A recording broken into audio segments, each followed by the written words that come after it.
বাংলাদেশ ভারত সীমান্তের একটি চেনা চিত্র হল ভারতের একতরফা কাঁটাতারের বেড়া।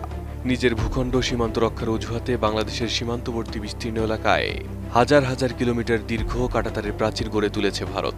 কোথাও নিয়ম মেনে, আবার কোথাও আন্তর্জাতিক আইন ও জিরো লাইনের তোয়াক্কা না করেই ভারত এই বেড়া নির্মাণ করেছে।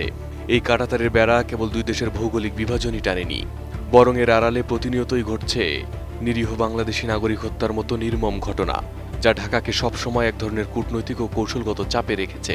ভারত সীমান্তকে কাঁটাতারে মুড়ে দিয়ে নিজেদের সুরক্ষিত দাবি করলেও বাংলাদেশের সীমান্তগুলো দীর্ঘকাল ধরে অরক্ষিত ও উন্মুক্তই রয়ে গেছে। তবে ভূরাজনীতি ও জাতীয় নিরাপত্তার সমীকরণে এবার এক যুগান্তকারী পরিবর্তন আসতে যাচ্ছে।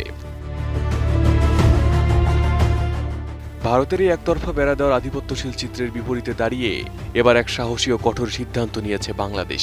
দেশের সার্বভৌমত্ব রক্ষা, অবৈধ অনুপ্রবেশ রোধ এবং জাতীয় নিরাপত্তা নিশ্চিত করতে এবার বাংলাদেশ নিজেই ভারত ও মিয়ানমার সীমান্তে পাল্টা কাঁটাতারের বেড়া নির্মাণের মহাপরিকল্পনা গ্রহণ করতে যাচ্ছে।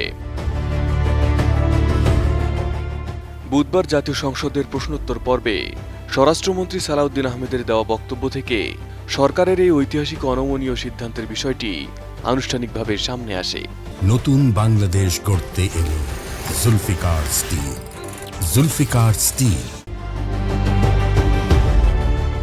বাংলাদেশের জন্য এই মুহূর্তে সবচেয়ে বড় মাথাব্যথার কারণ হয়ে দাঁড়িয়েছে মিয়ানমার সীমান্ত। দেশটির অভ্যন্তরীণ গৃহযুদ্ধ, জান্তা বাহিনী ও আরাকান আর্মির সংঘাতের জের ধরে প্রতিনিয়ত টেকনাফ, উখিয়া ও বান্দরবান সীমান্ত দিয়ে বাংলাদেশে ঢুকছে অত্যাধুনিক স্বয়ংক্রিয় অস্ত্র, গ্রেনেড ও গোলাবারুদ। একই সাথে নাফ নদী ও দুর্গম পাহাড়ি পথ ব্যবহার করে দেশে প্রবেশ করছে কোটি কোটি টাকার মরণ নেশা ইয়াবা এবং ক্রিস্টাল মেথ। এই মাদক অস্ত্রের অবৈধ বিস্তার দেশের অভ্যন্তরীণ আইনশৃঙ্খলা পরিস্থিতি, বিশেষ করে রোহিঙ্গা ক্যাম্প ও পার্বত্য অঞ্চলের নিরাপত্তাকে চরম হুমকির মুখে ফেলেছে। এই সীমান্ত অপরাধ, হত্যা, অনুপ্রবেশ চিরতরে বন্ধ করতে মিয়ানমার সীমান্তে সম্পূর্ণ নিজস্ব উদ্যোগে কাঁটাতারে বেড়া নির্মাণের আনুষ্ঠানিক কার্যক্রম শুরু করতে যাচ্ছে বাংলাদেশ। মিয়ানমারের পাশাপাশি ভারত সীমান্ত নিয়েও বাংলাদেশ তার কৌশল পরিবর্তন করেছে। 2024 সালের 5 আগস্টের রাজনৈতিক পট পরিবর্তনের পর থেকে ভারতের পক্ষ থেকে পুশিনের অপচেষ্টা আশঙ্কাজনকভাবে বেড়েছে। স্বরাষ্ট্রমন্ত্রীর দেওয়া তথ্য মতে সাম্প্রতিক সময় বিএসএফের 36টি পুশিনের চেষ্টা অত্যন্ত সাহসিকতার সাথে নস্যাৎ করে দিয়েছে বর্ডার গার্ড বাংলাদেশ, বিজিবি। ভারতের পশ্চিমবঙ্গের বিধানসভা নির্বাচনের পর এই প্রবণতা আরও তীব্র রূপ নেওয়ায় বাংলাদেশ এখন আর শুধু সীমান্ত পাহারায় সীমাবদ্ধ থাকছে না। ভারতের সাথে থাকা স্পর্শকাতর ঝুঁকিপূর্ণ সীমান্ত পয়েন্টগুলোকে চিহ্নিত করে সেখানেও পাল্টা কাঁটাতারে বেড়া নির্মাণের পরিকল্পনা গুরুত্বের সাথে বিবেচনা করছে ঢাকা। বাংলাদেশের এই পাল্টা বেড়া নির্মাণের সিদ্ধান্ত কেবল একটি অবকাঠামোগত উন্নয়ন নয়, এটি মূলত একটি শক্তিশালী রাজনৈতিক ও কূটনৈতিক বার্তা হিসেবে দেখছেন বিশ্লেষকরা।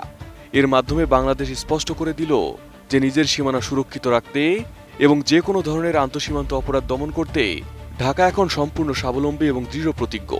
ভারতের কাঁটাতারের বেড়ার আধিপত্যের জবাবে বাংলাদেশের এই পাল্টা বেড়ার কৌশল আগামী দিনে দক্ষিণ এশিয়ার সীমান্ত কূটনীতিতে ক্ষমতার ভারসাম্য বজায় রাখতে এবং বাংলাদেশের সার্বভৌমত্ব অক্ষুণ্ণ রাখতে এক মাইলফলক হিসেবে কাজ করবে বলে মনে করছেন বিশ্লেষকরা। Arif Hasan, ATN news.